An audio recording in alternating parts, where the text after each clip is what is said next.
1990 while in Northeast Jamaat Khana of Toronto.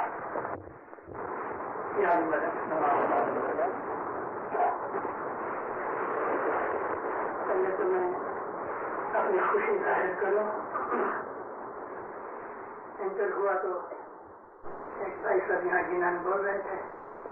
اس کا راگ بہت اچھا تھا, شبد بہت اچھے تھے.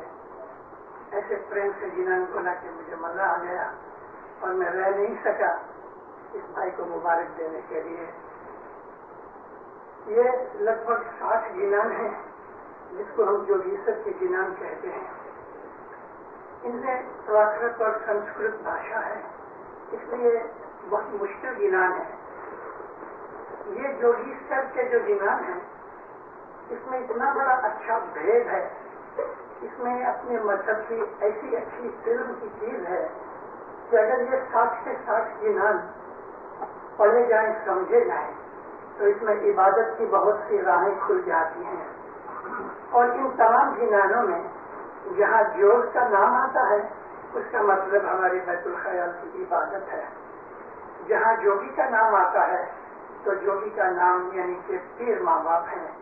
اور انہوں نے کہا کہ آج جوگی وہ نبی محمد مصطفیٰ رسول صلی اللہ علیہ وسلم ہیں اور آج نرنجن وہ علی کا اوتار ہے. میں بہت خوش ہوا. اللہم صلی علی محمد المصطفیٰ وآل محمد المصطفیٰ الی قیامہ. حق تو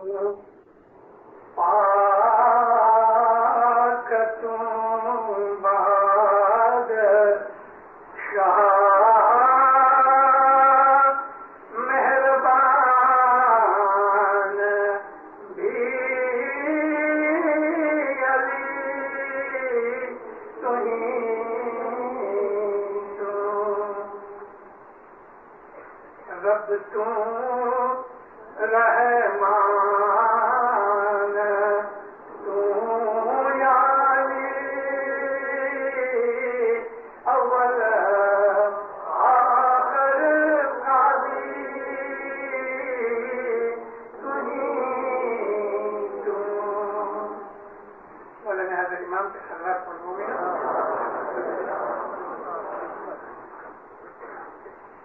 رسول اکرم معراج پہ گئے. حدیثوں میں یوں لکھا ہے کہ آپ ایک سفید گھوڑے پہ بیٹھ کے گئے. مولانا امام سلطان محمد شاہ صاحب رحمۃ اللہ علیہ نے ہمیں اس کا خلاصہ فرمایا کہ رسول اکرم یہ کوئی دنیا کا گھوڑا نہیں تھا کہ جس کے اوپر بیٹھ کے آپ گئے. یہ سفید گھوڑا سفید پاکیزگی کی نشانی ہے. اچھی چیز ہے اس کو سفید کہتے ہیں. یہ رسول اکرم کی روح تھی. حضور جب وہاں پہنچے تو جبریل امین ساتھ تھے. اور یہ جبریل کون ہے؟ جبریل علیہ السلام اللہ سے نبیوں تک وحی لے کے جاتے ہیں. نبیوں کے سوا حضرت جبریل کسی اور سے پاس نہیں جاتے. اور جبریل کو اللہ پاک نے قرآن شریف میں رسول کا درجہ دیا ہے. تو یہ جبریل اس میں اعظم ہے. اس میں اعظم کی طاقت اور رستہ دکھانے سے آپ روحانی حساب سے معراج پہ گئے. ایک جگہ آئی جہاں حضرت جبریل انہوں نے کہا کہ یا نبی اس کے آگے میرا جانا طاقت نہیں, میرا حق نہیں, میری طاقت نہیں, مجھے حکم نہیں. ہماری جو بیت الخیال ہے اس کا جو اس میں اعظم امام دیتا ہے وہ اللہ کے ناموں میں سے ایک نام ہوتا ہے. اس ناموں کی بھی صفتیں ہیں اور اس ناموں کی قوتیں ہیں, لیولز ہیں, ڈگریز ہیں. ان ناموں کے اندر خدا کے بہت نام ہیں. عام طور پہ ہمارے مسلمان بھائی 99 نام کا ذکر کرتے ہیں, لیکن میں نے اپنی ایک کتاب میں اسماعیلی تاریخہ کے اندر 100 سے زیادہ ناموں کا میں نے ذکر کیا ہے قرآن پاک میں سے. اور عالم جو ہیں انہوں نے کہا کہ اللہ کے 1000 نام تورات، زبور، انجیل اور قرآن شریف میں سے ہمیں ملتے ہیں. اللہ نے تو کہا کہ حساب بگڑ کے میرے نام ہے. ہر نام کے اندر ایک طاقت اور ایک قوت ہے. ہر نام کا ایک اثر ہے اور وہ اثر جدا جدا ہے. آپ کو سمجھنے کے لیے، حالانکہ میں بہت ڈیپ فلاسفی چیز آپ کے سامنے نہیں کہہ رہا ہوں کیونکہ اس کا موقع بھی نہیں ہے اور سب لوگ شاید اس کو گراسپ بھی نہ کر سکیں.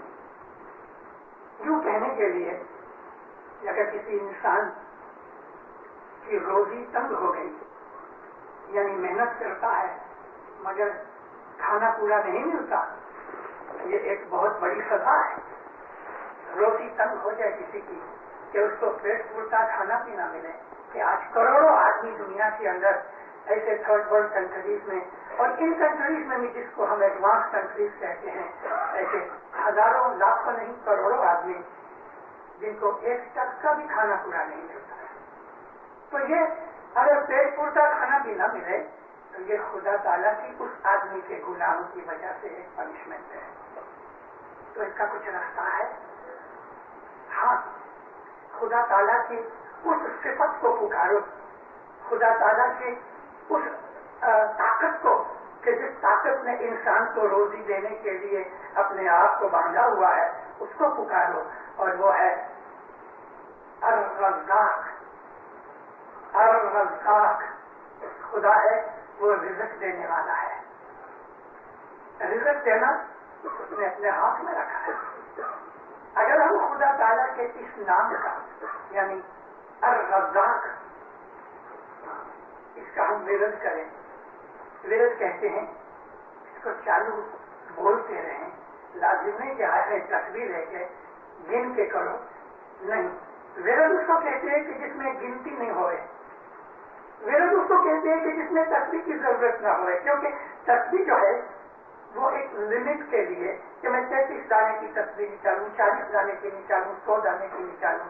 مگر ورد میں کوئی گنتی نہیں ہوتی، کوئی ٹائم نہیں ہوتا. چلتے چلتے بیٹھتے بیٹھتے سارا دن اس کا ورد کرتے رہو، سینکڑوں ہزاروں وقت بولو اس کو الرزاق الرزاق الرزاق. آپ دیکھو پھر اس کی قدرت کیا ہوتی ہے.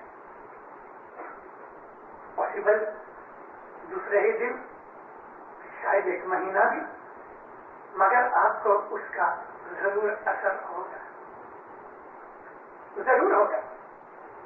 کیونکہ خدا ہے، وہ سچ اور حق ہے اور موجود ہے. جب ہم اس کو اس صفت سے پکارتے ہیں تو اس کی وہ پکار سنتا ہے.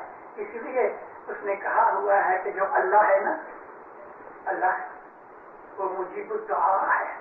مجیب الدعا، دعائیں سننے اور سن کے قبول کرنے والے کو مجیب الدعا کہتے ہیں. اس کا ایک اور نام ہے سمیع الدعا، دعا کو سننے والا. وہاں مجیب الدعا کے اندر پلورل ہے اور سمیع الدعا کے اندر دعا سنگولر فارم میں ہے. یہاں کیوں سنگولر ہے، وہاں کیوں پلورل ہے، وہ بھی ایک بھید ہے. کیونکہ خدا کے ہر کام، ہر نفس میں، ہر بابت میں، ہر قسم کے اندر کچھ نہ کچھ بھید چھپے ہوئے ہوتے ہیں.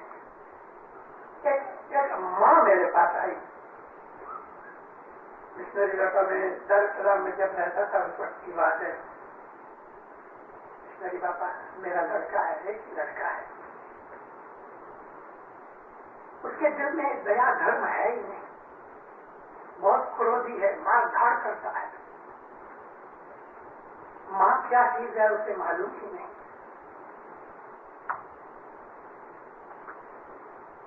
میں نے کہا اچھا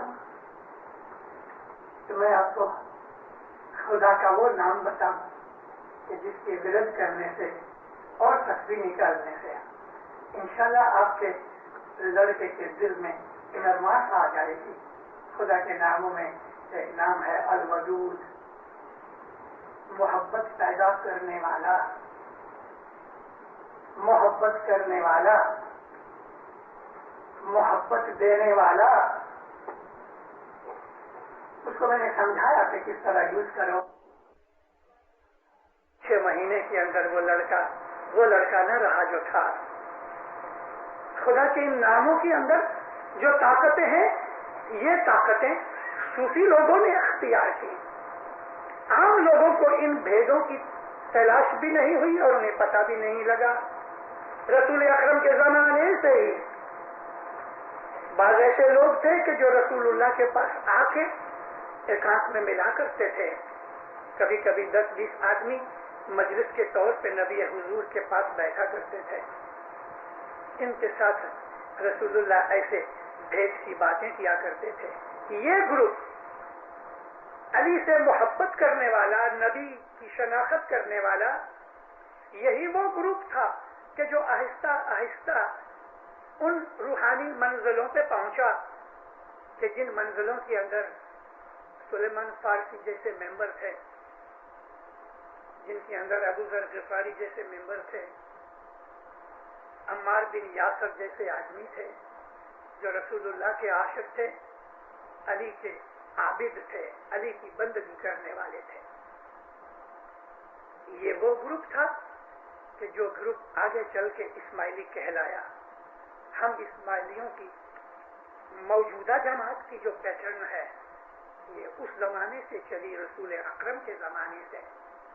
ایسا نہیں سمجھنا کہ اس کے پہلے کچھ نہیں تھا، اس کے پہلے بھی تھا.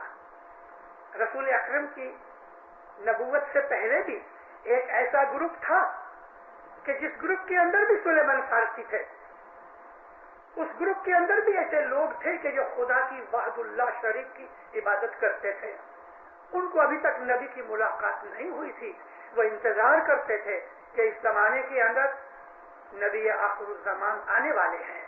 اور جب وہ آ گئے تو یہ وہ لوگ تھے کہ جو اس زمانے میں کرسچن تھے. یہودی مذہب پالنے کے بعد ایسے بھی لوگ تھے کہ جو حضرت عیسیٰ علیہ السلام کے بعد عیسائی ہو گئے اور انہوں نے یہودی مذہب چھوڑ دیا.